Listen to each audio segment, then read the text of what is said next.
계속 이렇게 찾아오는 건 주거 침입이에요.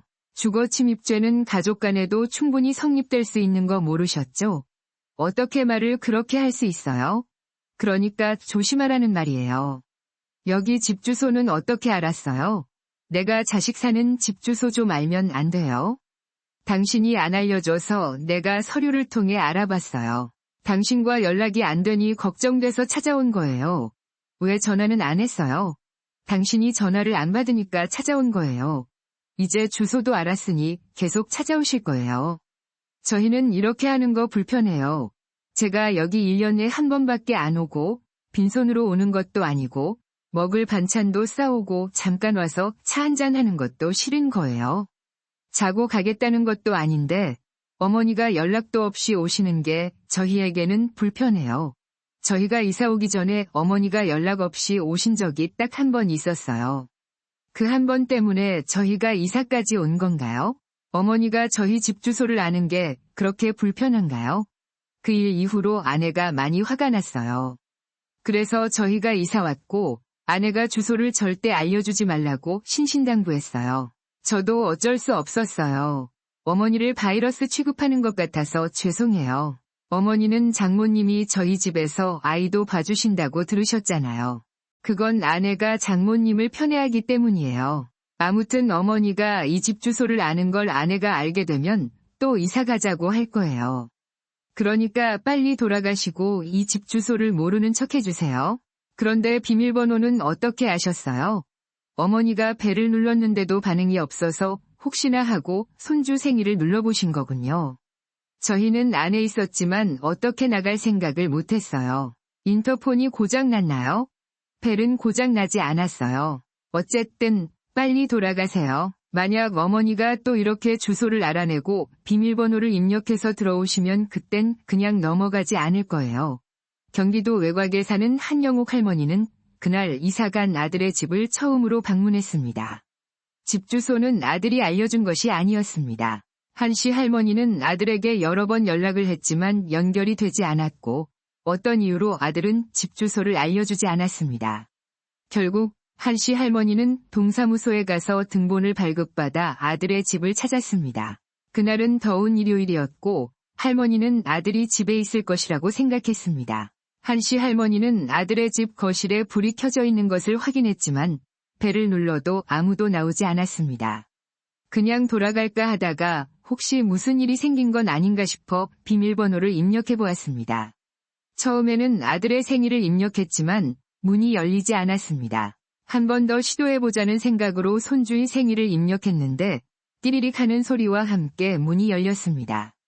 한씨 할머니는 비밀번호가 맞아떨어진 것에 잠시 신기해했습니다. 그렇게 문을 열자마자 바로 앞에 아들이 서 있었습니다. 아들은 곤란한 표정으로 한씨 할머니를 바라보았습니다. 사실 그날 아들은 집에 있었습니다. 며느리와 손주는 근처 놀이터에 가 있었습니다.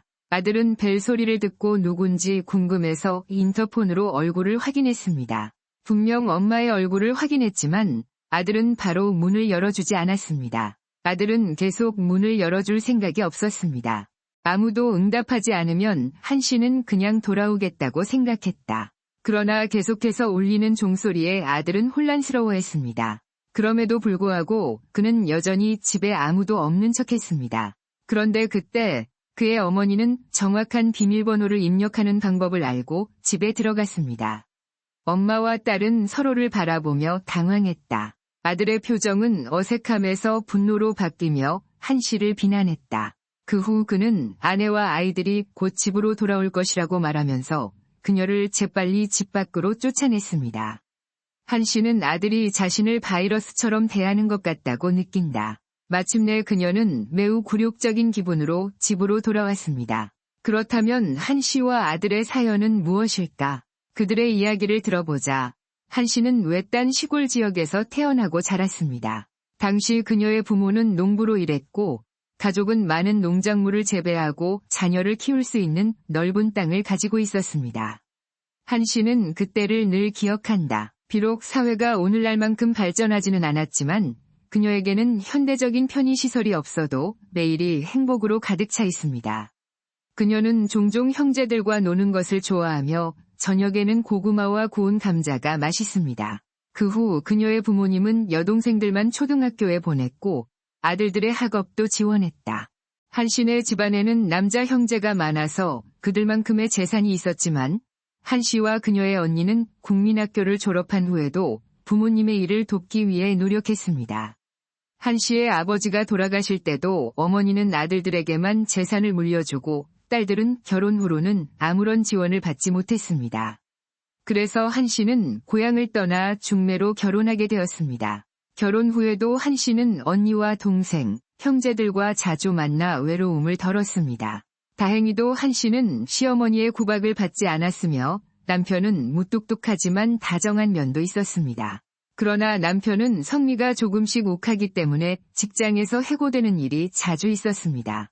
한씨는 모두가 젊어서 죽을 것 같다는 생각에 일을 찾기 시작했고 그녀는 농사 이외에 다른 일을 한 적이 없었지만 새로운 일자리를 찾기 위해 노력했습니다. 그렇게 찾은 일은 가발 공장에서의 일이었습니다. 이 당시에는 1970년대에 가발 공장이 많았고 한국은 처음으로 가발을 해외로 수출하며 외화를 벌기 시작했습니다. 한씨는 저임금으로 가발 공장에서 일하면서도 가족을 먹여 살았습니다. 그 당시에는 근로기준법이 있었지만 제대로 지켜지지 않아서 고된 노동을 해야 했고 한씨의 손가락은 일을 마친 후에도 제대로 펴지지 않았습니다.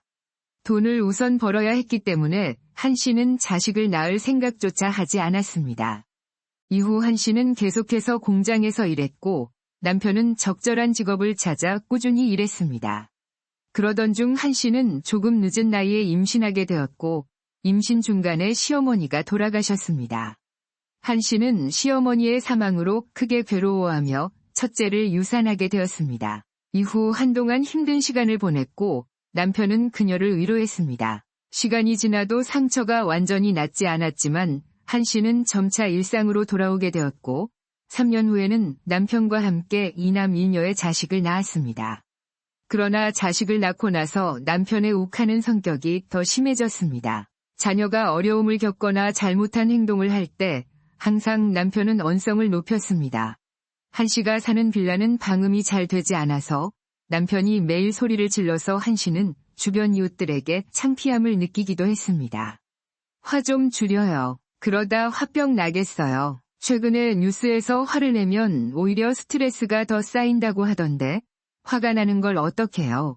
한씨의 남편은 자식들에게 폭력을 쓰진 않았지만 때때로 제정신을 잃고 물건을 던지기도 해서 한씨는 그런 남편 때문에 자식들이 다칠까봐 노심초사했습니다. 자식들도 그런 남편을 닮아 점점 욱해지는 모습을 보일 때도 있었습니다. 그렇게 갈수록 남편은 더욱 예민해지고 그런 성격으로 매일 스트레스를 받다 결국 지병으로 세상을 떠났습니다. 한씨는 남편이 욱하는 성격을 제외하고는 다 좋았기에 그를 한동안 그리워했습니다. 한씨의 시어머니는 상당한 재산을 남겼지만 남편은 그 재산을 모두 아내에게 주고 세상을 떠났습니다. 이후 한씨는 자식들이 이미 성인이 되어 더 이상 일을 하지 않아도 되었습니다. 그러나 일을 쉬어봤자 할 게 없던 한씨는 계속해서 일을 다니며 살아왔습니다. 한씨는 가발 공장에서 일하다가 중간에 두부 공장으로 일자리를 옮겼습니다. 이 직장은 일은 힘들지만 운동도 되는 좋은 곳이었습니다. 한씨는 체력이 좋고 건강한 편이어서 같은 또래들이 힘든 일도 도와주며 감사하게 생활했습니다. 그러나 한씨가 사별했다는 사실을 알고 있던 공장 직원 간부가 한씨에게 접근하기 시작했습니다. 이미 상황을 눈치챈 동료가 한씨에게 경고했습니다. 언니, 저 사람이 언니를 좋아하는 것 같은데 그 직원 간부는 항상 느끼한 눈빛으로 다니며 한씨는 그의 접근을 피했지만 계속해서 귀찮게 굴었습니다. 직원 간부는 한씨에게 직접적으로 만나보자고 권유하며 괴롭히기 시작했고 한씨는 참다 결국 그의 도발에 반응하여 그를 맞았습니다. 할 일 없어 더 많은 사람들 앞에서 창피스럽게 되지 않으려면 조용히 일이나 하세요. 이 말을 듣고 그 간부는 한씨에게 돌진해오면서 두부들을 나르던 팔힘을 이용하여 한씨를 단숨에 제압했습니다. 그 후 그 간부는 한씨를 칼로 찌르려 했지만 공장 내에서 평판이 좋았던 한씨는 쉽게 당하지 않았습니다. 오히려 그 간부가 한 씨에게 누명을 씌우려고 했다는 사실이 드러나면서 그는 해고되었습니다. 한 씨는 일하는 것도 행복했고 특히 건강하게 일하고 있다는 것이 가장 큰 행복이었습니다. 자식들이 하나둘 집을 나가며 독립하는 것도 기뻤습니다.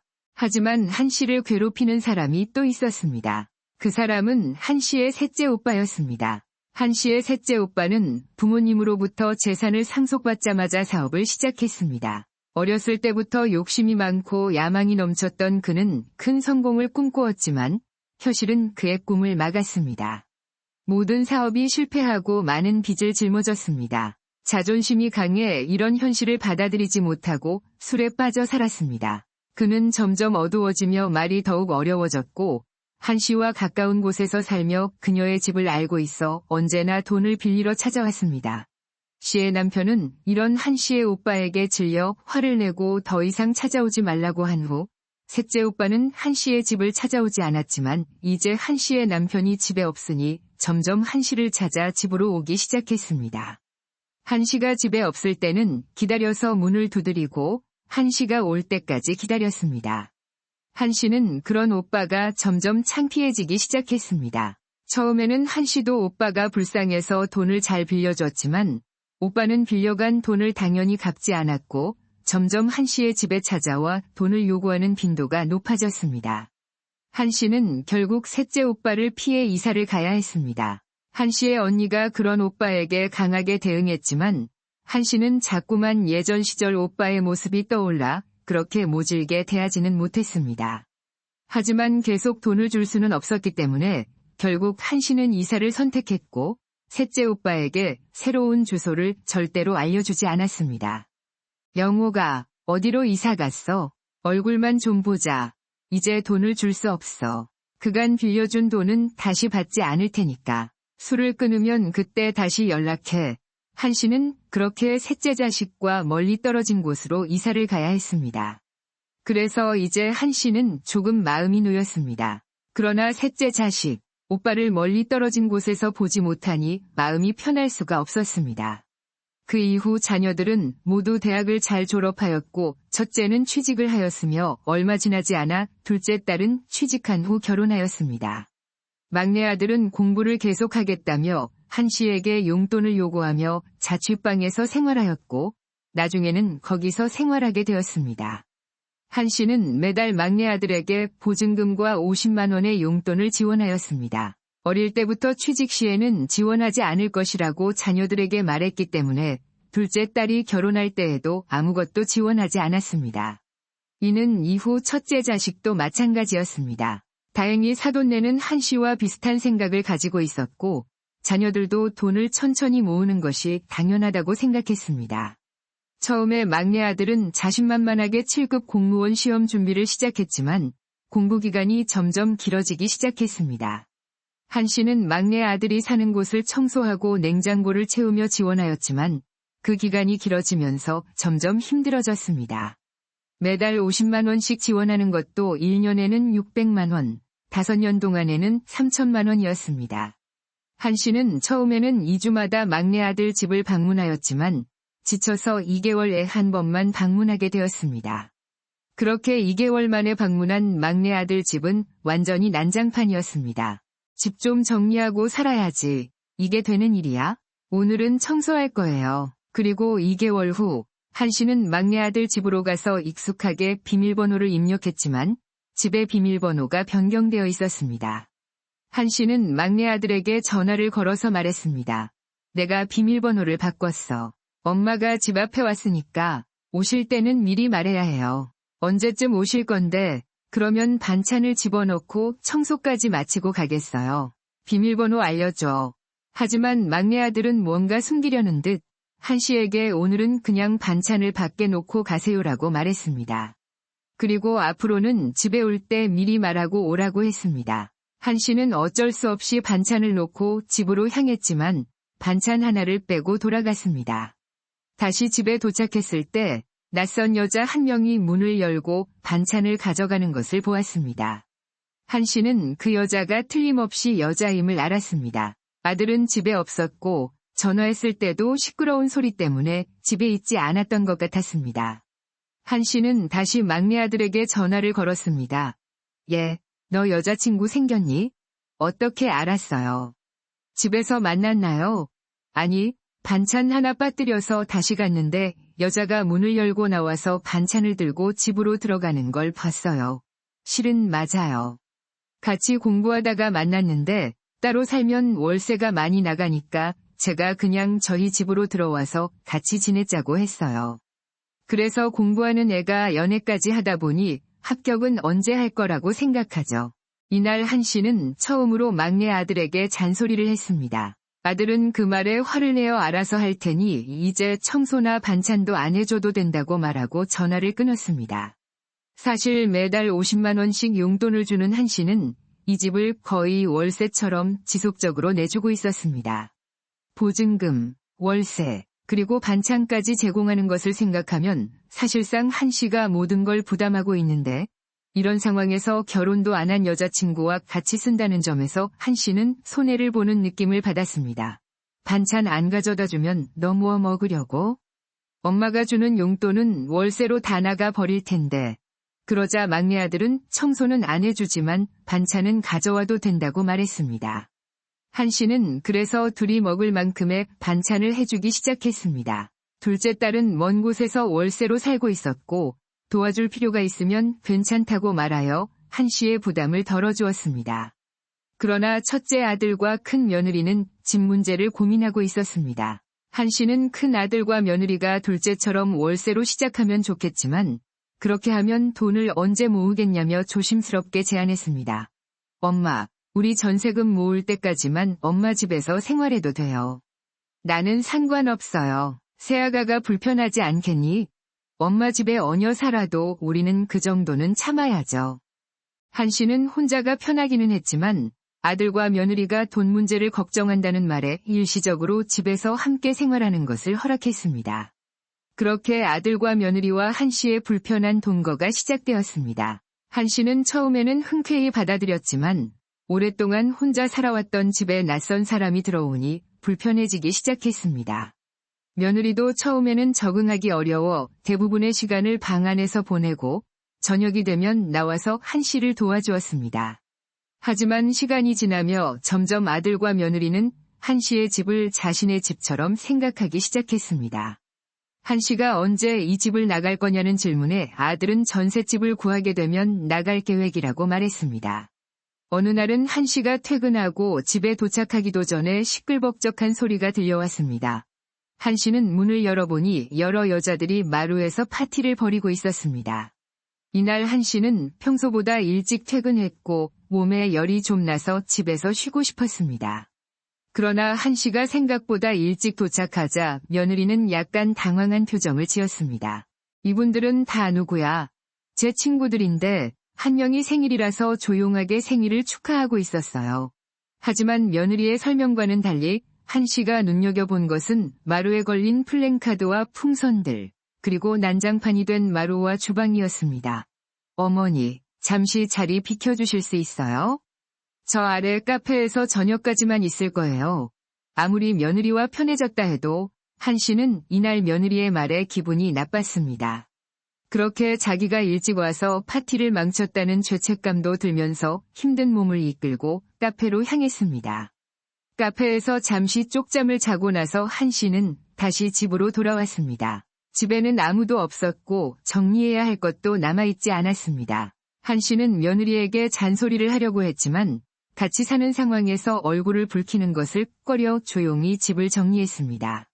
시간이 지나며 며느리는 남편과 함께 집으로 돌아왔습니다.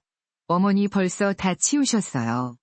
제가 치우려고 했는데 할머니는 목젖까지 차오른 말들을 꼭꼭 누른 채 괜찮다며 식사를 차릴 준비를 했습니다.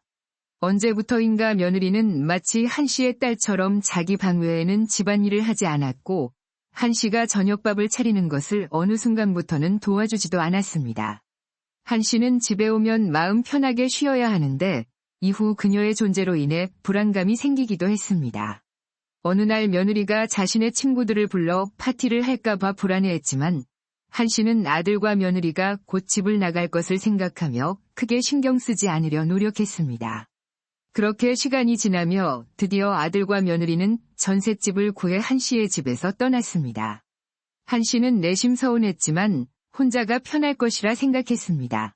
아들과 며느리는 이후에도 자식들을 낳고 한 씨의 집에서는 그리 멀지 않은 곳에서 생활하고 있었습니다. 한 씨는 자주 큰아들의 집을 찾아갔습니다. 며느리를 점점 더 자신의 진짜 딸처럼 대접하며 반찬도 가져다주고 청소도 해주었습니다.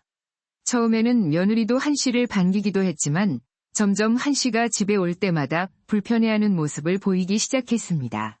사실 이때쯤에는 안사돈이 아들 집 근처로 이사를 왔다는 소식이 있었습니다. 그는 이사 온 후로 아들과 며느리 집에 와서 청소와 반찬, 그리고 손주까지 돌보는 것을 맡았다고 합니다. 이로 인해 이제는 며느리는 한 씨보다는 자기가 편한 친정엄마가 집에서 집안일을 해주는 것을 더 선호하게 되었습니다. 그렇게 점점 아들과 며느리는 한 씨가 가져다주는 반찬들을 거절하기 시작했습니다. 엄마 장모님이 근처로 이사 오셔서 먹을 거랑 청소도 다 해주세요. 이제 안 오셔도 될 것 같아요. 저희가 엄마 집 가끔 찾아갈게요. 며느리가 말했습니다. 굴러온 돌이 박힌 돌을 뺀다더니 원래 한 씨가 하던 일들을 앞으로 안사돈이 한다고 하니 한 씨는 서운했습니다.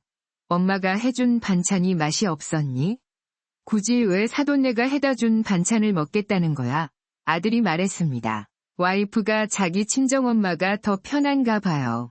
저보다는 와이프가 집에 있는 시간이 긴데 아무래도 엄마보다는 장모님이 있는 게 더 낫죠? 그는 덧붙였습니다. 한 씨는 처음 듣는 며느리의 속마음에 씁쓸했습니다. 아들이 하는 말이 마치 이제 필요 없으니 아예 찾아오지 말라는 말처럼 들리기도 했습니다. 그러나 손주가 그리웠던 한 씨는 집안의 살림을 하나씩 챙겨준다는 명목으로 아들의 집을 계속 찾아갔습니다. 어떤 날은 휴지를 들고 가고 어떤 날은 고춧가루를 들고 가는 시기였습니다. 그러나 며느리는 점점 싫은 티를 심하게 내며 한 씨가 와도 인사조차 하지 않기 시작했습니다. 그리고 한 씨가 올 때마다 한숨을 내리쉬며 불편하다는 신호를 계속 내비치기 시작했습니다. 딸이 불편해하자 안사돈도 점점 한 씨가 집에 왔을 때 같이 불편한 티를 내기 시작했습니다. 한 씨는 그런 며느리가 참 괘씸했습니다. 옛날에 며느리가 한 씨 집에서 살 때 한 씨도 며느리가 불편했지만 티를 하나도 내지 않고 며느리는 한 씨의 집을 마치 자기 집인 것처럼 친구들도 초대했습니다. 이제 입장이 바뀌어서 자기 집에 시어머니가 오자 마음에 안 들었던지 한 씨에게 계속 눈치를 줬습니다. 하지만 한 씨는 그런 며느리가 괘씸해서 계속 아들 집을 찾아갔습니다. 한 씨는 며느리의 눈치는 더 이상 보지 않고 아들과 손주를 챙겼습니다. 이후 며느리가 아들에게 무슨 말을 했는지 아들은 점점 며느리 편을 들기 시작했습니다. 그런 아들의 태도에 한 씨는 아들 집에 방문하는 빈도를 줄여야 했습니다. 한 씨는 아들 집에 2달에 한 번 가는 거는 그래도 이해해 줄 것이라고 생각했습니다. 그러나 그건 한 씨의 생각이었습니다. 며느리는 한 씨가 아예 집에 오지 않기를 바랐습니다. 그런데도 자꾸 오니 며느리는 아들을 꼬드겨 이사를 결정했어. 전세 계약 기간이 끝나자마자 그렇게 아들 내외는 한 씨 모르게 이사를 갔습니다. 며느리는 남편에게 절대 한 씨에게 이사한 주소를 알려주지 말라고 신신당부했습니다. 한 씨가 아들에게 어디로 이사 갔는지 물어도 아들은 얼버무리며 대답을 피했습니다. 자기가 생각해도 이렇게 주소까지 말하면 안 되나 싶었던 것 같았습니다. 하지만 며느리에게 잡혀 사는지 아들은 며느리 말이면 다 따랐습니다. 이후 특산품을 보내주겠다고 주소를 알려달라고 해도 괜찮다고 안 먹겠다고 말하며 집 주소를 끝까지 알려주지 않았습니다. 한 씨는 서글펐습니다. 그리고 이 사실을 언니에게 토로했습니다. 한 씨의 언니는 한 씨의 말을 듣고 당장 아들을 찾아가서 한 소리를 해주겠다고 했지만 사는 곳을 알 수가 없어 그러지도 못했습니다. 언니는 한 씨에게 등본을 발급받으면 주소를 알 수 있지 않냐고 조언했습니다. 한 씨는 아들 사는 집 알려고 이렇게까지 해야 하나 싶었습니다. 한 씨는 일단 주소는 알아놓자는 생각에 동사무소를 찾아가 등본을 발급받았습니다. 이후 한 씨는 아들에게 인터넷으로 물건을 주문하는 법을 물어보려고 연락했습니다. 하지만 아들은 한 씨가 보낸 카톡을 읽지 않았습니다. 다음 날 전화를 했는데 아들과 며느리 모두 받지 않았습니다. 한 씨는 걱정이 되어 당장 등본에 나온 아들의 집 주소로 찾아갔습니다. 이날은 무더운 일요일이었습니다. 한 씨는 땀을 흘리며 아들의 집에 도착했습니다. 벨을 눌렀지만 반응이 없었습니다. 재차 눌렀지만 아무런 소리도 들리지 않았습니다. 한 씨는 다시 집으로 돌아가야 할지 고민하다가 혹시 몰라 비밀번호로 아들의 생일을 입력해 보았습니다. 하지만 문은 열리지 않았습니다. 마지막으로 한 번만 더 해보자는 생각으로 손주의 생일을 눌렀는데 순간 문이 띠리릭 하며 열렸습니다. 한신이 비밀번호를 맞추고 문을 열자마자 아들이 서 있었습니다. 한신은 깜짝 놀라며 말했습니다. 너 집에 있으면서 왜 문을 열어주지 않았니? 여기서 어떻게 알고 찾아왔니? 등본을 떼러 왔는데 그곳 주소가 나와서 그랬어. 한신이 더우니 안으로 들어가려 할 때 아들은 막는 제스처를 취했습니다. 자꾸 이렇게 찾아오면 주거 침입이야. 주거 침입죄는 가족 사이에서도 성립할 수 있어. 예? 그렇게 말을 하면 안 돼. 너 연락이 안 되니 걱정돼서 찾아왔어. 그냥 전화를 하지 그랬어야지. 전화를 받지 않으니 찾아온 거 아니야? 이제 주소도 알았으니 자꾸 찾아오지 말아주세요. 우리가 이러는 건 불편해요. 너희 집에 잠깐 와서 차 한잔하는 것도 싫은 거야. 자고 가는 것도 아니고 자꾸 연락도 안 하고 오는 게 우리를 불편하게 해. 너희가 이사 온 집에서도 연락 없이 간 적 한 번 있었어. 그때 너희가 그렇게 싫어해서 이사까지 간 거야. 내가 너희 집 주소를 아는 게 그렇게 싫어? 한 씨는 말하며 비참함을 느꼈습니다. 아들은 얼굴을 찡그리며 아내가 오기 전에 얼른 가라고 재차 말했습니다. 한 씨는 집으로 돌아가는 버스를 타야 했습니다. 흘러내리는 눈물을 참을 수 없었어요. 그 후로 한 씨는 둘째와 딸에게 자초지종을 설명했습니다. 딸은 한 씨를 달래며 그곳에는 다시 가지 말라고 큰 오빠에게 아무것도 주지 말라고 했습니다. 한 씨는 자기가 원래 자식들에게 공평하게 주기로 한 재산 중 큰아들에게 줄 것을 다시 생각했습니다. 한 씨는 큰아들에게 한동안 연락하지 않았습니다. 시간이 지난 후 큰아들이 먼저 연락을 했습니다. 전세 계약이 끝나가는데 아들이 전세금을 다른 아파트에 투자하는 것이 좋겠다고 생각해요. 그럴 경우 당장 돈이 부족해서 예전처럼 한신이 집에서 좀 머물러도 되겠냐고 말했습니다. 한신은 그 말을 듣자마자 헛웃음을 지었습니다. 예전에 아들과 며느리가 독립하기 전에 언제 다시 한신이 집으로 돌아올지 모르니 방을 비워두라고 했습니다. 한신은 아들과 며느리를 위해 방 2개를 비워두었지만 아들이 집에서 쫓겨난 후 할머니는 그 방에 있는 며느리의 짐을 버렸습니다. 그래서 한 방은 할머니가 취미 활동을 즐길 수 있는 공간으로 꾸며놓았고 다른 한 방은 창고처럼 사용했습니다. 감사합니다.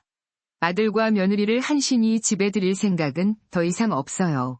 좋습니다. 아들은 엄마가 좋다고 할 줄 알았지만 거절당했어요. 당황했습니다. 아니, 엄마, 우리가 가면 손주도 매일 볼 수 있는데 싫다고요.